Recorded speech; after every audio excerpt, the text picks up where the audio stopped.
اللهم صل على سيدنا ومولانا محمد وعلى آل سيدنا ومولانا محمد وبارك وسلم وصلوا عليه. الحمد للہ رب العالمین والصلاة والسلام علی سید الانبیاء والمرسلین. اللہ تبارک و تعالیٰ کا لاکھ لاکھ اور کروڑا کروڑا شکر کہ اللہ تعالیٰ نے ہمیں آج کا یہ مبارک دن، مبارک لمحہ اور مبارک گھڑی میں سانس لینے کی توفیق عطا فرمائی بحالت ایمان. اللہ تعالیٰ ہمیں بار بار یہ مبارک ایام، مبارک گھڑی، مبارک لمحات ان پیارے لوگوں اور پیارے دوستوں اور پیارے بھائیوں کے ساتھ گزارنا اور اس طرح سے محافل، پروگرام اور اس طرح سے اہتمام کرنا اپنی بارگاہ میں قبول فرمائے. اور آج کا یہ مبارک لمحہ، مبارک گھڑی کتنی پرمسرت اور کتنی پر رونق گھڑی ہے کہ یقیناً ہم اس کا اندازہ نہیں لگا سکتے کہ جو قربانی حضرت ابراہیم علیہ السلام نے حضرت اسماعیل علیہ السلام کی پیش کی، اور وہ جذبہ، وہ ایمانی کیفیت، وہ اللہ تبارک و تعالیٰ کی طرف سے کامل یقین کہ 70 سال میں بیٹے کا حصول اور کتنی منت اور مرادوں کے بعد اللہ تبارک و تعالیٰ سے طلب کرنے کے بعد کہ رب هب لی من الصالحین، مجھے ایک صالح اولاد عطا فرما. اور جب انہیں اللہ تبارک و تعالیٰ نے بیٹے کی نعمت اور دولت عطا فرمائی، اس کے بعد بھی قربانیوں کا یہ سلسلہ تھما نہیں. 7 سال کے یا بلوغت کے عمر تک پہنچنے کے بعد اللہ کی طرف سے حکم آتا ہے کہ آپ وادی زرزرہ میں اپنے لخت جگر کو پہنچا دیں. اور پھر بی بی ہاجرہ کا وہ کلپنا اور صفا اور مروہ کے درمیان چکر لگانا، اور اس کے بعد پھر چند وقت گزرتا ہے، پھر اللہ تعالیٰ خواب میں حضرت ابراہیم علیہ السلام کو یہ ارشاد فرماتا ہے کہ تم اپنی پیاری چیز اللہ کی راہ میں قربان کرو.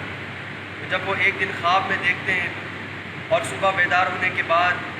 اللہ تبارک و تعالیٰ کی طرف سے عطا کی گئی ساری نعمتوں کو قربان کر دیتے ہیں، اور پھر جب رات کو سوتے ہیں تو پھر وہی خواب دوبارہ کہ اپنی پیاری چیز اللہ کی بارگاہ میں قربان کرو. تو سوچتے ہیں کہ سب سے پیاری چیز تو میرا لخت جگر ہے کہ میں نے کتنی مرادوں کے بعد اسے حاصل کیا. اور پھر یہ سارا واقعہ یقیناً ہم بچپن سے یہ واقعہ سنتے چلے آ رہے ہیں.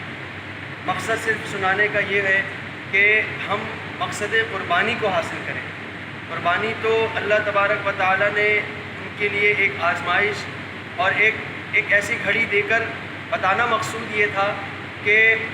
قیامت تک آنے والے جتنے بھی حضرت ابراہیم علیہ السلام سے محبت کرنے والے ہیں یا سنت ابراہیم ہی پر عمل کرنے والے ہیں یا سنت رسول پر عمل کرنے والے ہیں، ان کی زندگی کبھی آزمائشوں سے خالی نہیں رہی.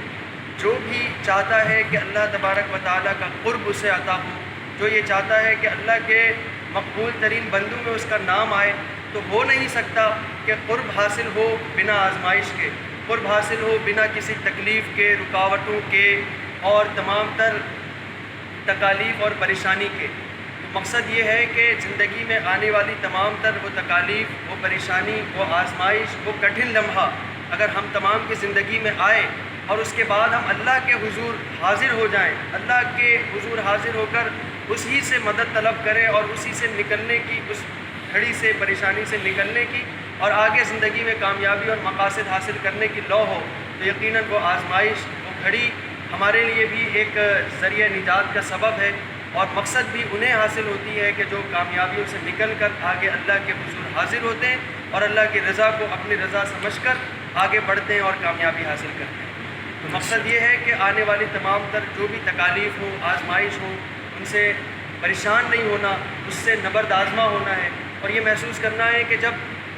اصحاب، انبیاء کرام، اللہ کے نیک بندوں پر یہ آزمائش کی گھڑی اور یہ کٹھن لمحہ گزرتا ہے، تو پھر ہم تو حضور نبی رحمت صلی اللہ تعالیٰ علیہ وآلہ وسلم کے ادنا سے امتی ہیں، ادنا سے غلام ہیں، غلاموں کے غلام ہیں. تو اگر ہم پر کوئی ایسی گھڑی اور ایسا لمحہ آتا ہے تو ہمیں تو اور زیادہ پیشنس کا اور زیادہ صبر کا مظاہرہ کرنا ہے. ہم یہ بھی دیکھتے ہیں کہ جو قربانی کا یہ لازوال سفر ہے، قربانی کی یہ لازوال داستان ہے، یہ صرف حضرت ابراہیم علیہ السلام اور حضرت اسماعیل علیہ السلام تک نہیں ٹھہری، بلکہ اگر آپ آئندہ آنے والا